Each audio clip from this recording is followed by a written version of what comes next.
السلام علیکم ناظرین، میں ہوں آپ کی میزبان بشرا خان۔ جیسا کہ آپ کو معلوم ہے کہ ہم ہر ہفتے آپ کے لیے لے کر آتے ہیں پاکستان بھر سے منفرد خبریں۔ رواں ہفتے بھی ہم آپ کے لیے لے کر آئے ہیں پاکستان دس ویک میں کچھ نئی اور منفرد خبریں۔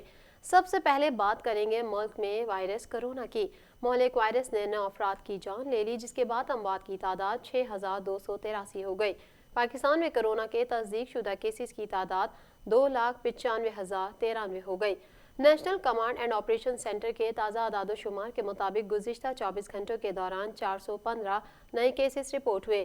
پنجاب میں 96,636، سندھ میں 1,29,081، خیبر پختونخوا میں 35,923، بلوچستان میں 12,742، گلگت بلتستان میں 2,816 اور اسلام آباد میں 15,578، جبکہ آزاد کشمیر میں 2,277 کیسز رپورٹ ہوئے۔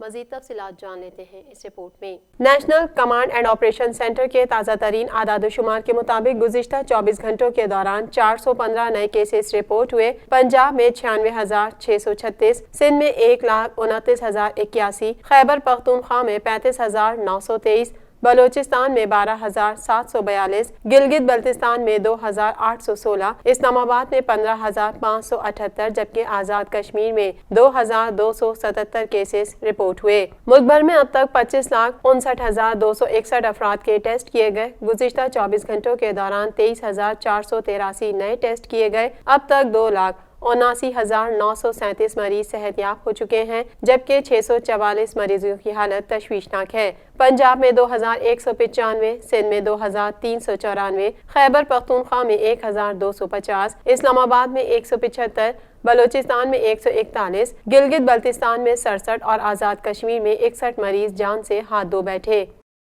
کرونا کے بعد بات کریں گے موسلا دھار طوفانی بارشوں کی۔ مونسون سسٹم کے تحت بارشوں کا سابقہ 89 سالہ ریکارڈ ٹوٹ گیا۔ محکمہ موسمیات کے مطابق کراچی میں اس بار 1931 کے بعد اگست کے مہینے میں سب سے زیادہ بارش ریکارڈ کی گئی۔ مونسون کے چھٹے طوفانی اسپیل نے شہر قائد کو ڈبو دیا ہے، جبکہ محکمہ موسمیات نے مزید بارشوں کی پیشگوئی کی ہے۔ مزید احوال جان لیتے ہیں اس رپورٹ میں۔ شہر میں اگست کے مہینے کے دوران مونسون سسٹم کے تحت بارشوں کا سابقہ 89 سالہ ریکارڈ ٹوٹ گیا۔ محکمہ موسمیات کے مطابق کراچی میں اس بار 1931 کے بعد اگست کے مہینے میں سب سے زیادہ بارش ریکارڈ کی گئی ہے۔ فیصل بیس پر رواں سال اگست میں 345 ملی میٹر بارش ریکارڈ ہو چکی ہے، جبکہ اس کا سابقہ ریکارڈ 298.4 ملی میٹر بارش کا ہے۔ جاری کردہ اعداد و شمار کے مطابق ایئرپورٹ پر موجود آبزرویٹری کا سابق ریکارڈ 262.5 ملی میٹر اور مسرور بیس کا ریکارڈ 272 ملی میٹر ہے۔ یہ ریکارڈ بھی حالیہ بارشوں میں ٹوٹ گئے ہیں۔ محکمہ موسمیات کا یہ بھی کہنا ہے کہ 29 سے 30 اگست کے دوران ایک اور مونسون سسٹم سندھ میں بارش برسا سکتا ہے۔ بارش کا سبب شمال مشرقی بحیرہ عرب میں موجود ہوا کا جزوی کم دباؤ کا دوبارہ سرگرم ہو سکتا ہے۔ تاہم کراچی میں نئے سسٹم کے ذریعے بارش کے حوالے سے پیش گوئی قبل از وقت ہے۔ ساتھ ساتھ آپ کو یہ بھی بتاتے چلیں کہ 2020 کی 500 بااثر مسلم شخصیات میں وزیر اعظم عمران خان مین آف دی ایئر قرار دیے گئے ہیں۔ سال 2020 کی 500 بااثر مسلم شخصیات پر کتاب جاری کر دی گئی۔ معروف مذہبی اسکالر مفتی تقی عثمانی، مولانا طارق جمیل اور ملالہ یوسفزئی بھی بااثر مسلم شخصیات میں شامل ہیں۔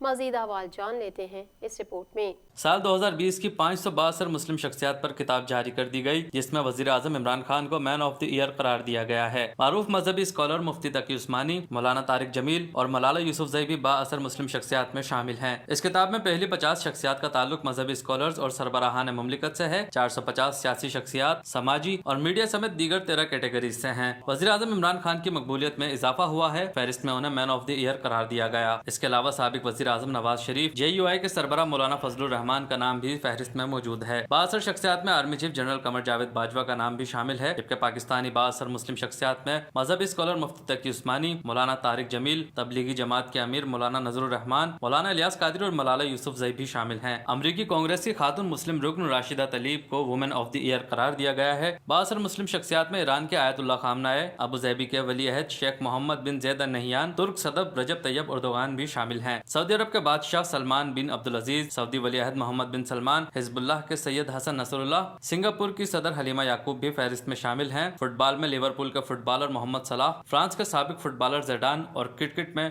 ہاشم آملہ شامل ہیں۔ اب بات کریں گے سابق وزیر اعظم نواز شریف سے متعلق۔ حکومت نے سابق وزیر اعظم نواز شریف کو واپس لانے کے لیے برطانوی حکومت سے بات کرنے کا فیصلہ کیا ہے۔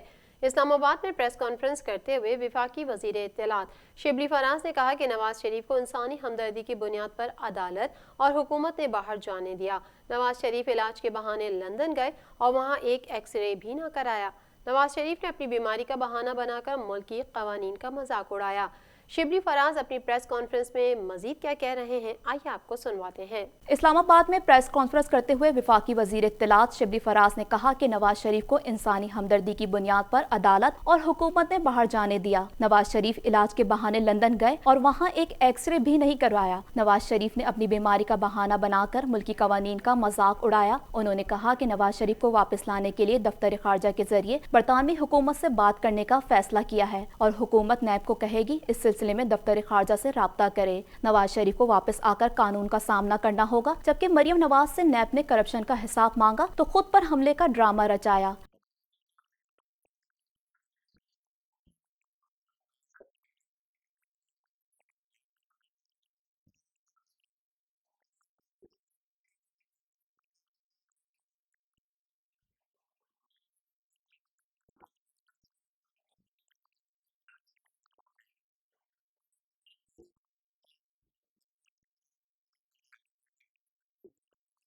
شبلی فراز نے کہا کہ اپوزیشن حکومت کو سیاسی بلیک میل کرنے کی کوشش کرتی رہی۔ اپوزیشن نے FATF قوانین پر حمایت کی آڑ میں NRO لینے کی کوشش کی۔ ہم اپوزیشن کی سیاسی بلیک میلنگ کا ہرگز شکار نہیں ہوں گے۔ وفاقی وزیر اطلاعات نے کہا کہ FATF سے متعلق ہمیں قانون سازی کی ضرورت تھی۔ ستمبر میں FATF نے پاکستان کو گرے لسٹ میں رکھنے یا نکالنے سے متعلق فیصلہ کرنا ہے۔ FATF کی بلیک لسٹ میں جانے سے کسی بھی ملک کو بہت نقصان پہنچتا ہے۔ اپوزیشن بلیک لسٹ میں جانے کے خطرات سے بخوبی آگاہ ہے۔ بلیک لسٹ میں جانے سے کسی بھی ملک کو باہر سے قرضوں کے لیے مشکلات ہوتی ہیں۔ بلیک لسٹ میں جانے سے ملکی کرنسی کی شرح تبادلہ بہت گر جاتی ہے۔